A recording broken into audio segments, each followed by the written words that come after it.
AP ముఖ్యమంత్రి చంద్రాల sir సకుటుంబ సపరివార సమేతంగా తిరుపతికి చేరుకున్నాడయ్యా. తిరుపతి వెంకటేశ్వర స్వామి సన్నిధిలో అద్భుతంగా దర్శనాలు చేసుకొని అక్కడ కొన్ని మంచి కార్యక్రమాలు చేసుడే కాకుండా పెద్ద ఎత్తున ఇరాలాలు కూడా ఇచ్చిండు.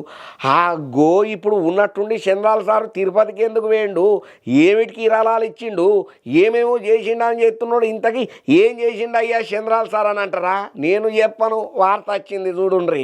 ముఖ్యమంత్రి నారా చంద్రబాబు నాయుడు సారు మనవడు ఉన్నాడు కదా, నారా దేవాంశు పుట్టినరోజు సందర్భంగా ఫ్యామిలీ అందరితో కలిసి కలియుగ ప్రత్యక్ష దైవమైనటువంటి తిరుపతి వెంకటేశ్వర స్వామిని దర్శనం చేసుకున్నాడయ్యా సకుటుంబ సపరివార సమేతంగా. శుక్రవారం పొద్దుగాల విఐపి విరామ టైంలల్లా నారా లోకేషన్ sir, Nara Bhuvaneshwari madam, Nara Brahmani madam, Nara Devansh ఇట్లా ఫ్యామిలీ మెంబర్స్ అందరూ కలిసి స్వామివారి సేవలల్లా మొక్కులను చెల్లించుకున్నారయ్యా.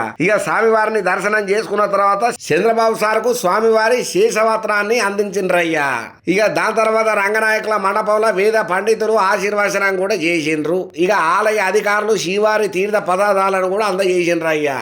శ్రీ వెంకటేశ్వర స్వామి దర్శనం అయిపోయిన తర్వాత మాతృత్తి అయినటువంటి తరిగొండ వెంగమాంబ అన్నప్రసాద వితరణ కేంద్రానికి కూడా పోయి సీఎం చంద్రాల సారు, మంత్రి లోకేశం సారు, నారా భువనేశ్వర్ మేడం, నారా బామని మేడం దేవాంశులతో పాటు కలిసి అందరూ దేవాంశు పుట్టినరోజు సందర్భంగా తిరుమల ఎంకన్న భక్తులకు టీటీడీ అందజేసి అన్న ప్రసాద వితరణకు సీఎం ఫ్యామిలీ మొత్తం ఒక రోజు అయ్యే ఖర్చు 44 లక్షల రూపాయలను విరాళంగా అందించిండ్రయ్యా మనవడి పుట్టినరోజు కానుకగా.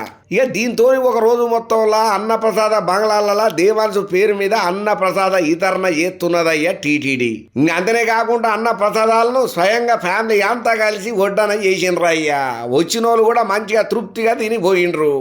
అట్లనే భక్తులతో కలిసి కూడా కొంత అల్పాహారం కూడా తీసుకున్నారయ్యా ఫ్యామిలీ అంతా కలిసి. ప్రతి ఏడాది దేవాంశు పుట్టినరోజు చంద్రబాబు ఫ్యామిలీ మెంబర్స్ మొత్తం అన్నదాన ట్రస్ట్ కు డొనేషన్ ఇచ్చుడు ఆయన వాయితీగా వస్తున్నది అన్నట్టు. దేవాంశు నామకరణం అన్న ప్రశ్న కూడా తిరుమలలోనే అయ్యిందన్న ముచ్చడం మన అందరికి ఎరికైనదే. ఏదేమైనా ఇప్పుడు మనవడి దేవాంశు పుట్టినరోజు సందర్భంగా తిరుమలను దర్శనం చేసుకునుడు, స్వామివారి ఆశీర్వాదాలు తీసుకునుడు, అన్న ప్రసాదాలు వితరణ చేసుడు, 44 లక్షల రూపాయలను విరాళంగా ప్రకటన చేసుడు. అబ్బా, అయినా కదా మనవడంటే ఈయన కదా తాత అంటే అని చెప్పి సంబరాలు చేసుకోబట్టిండ్రు ఈ ముచ్చటెరికైనా తెలుగు తాముళ్ళు.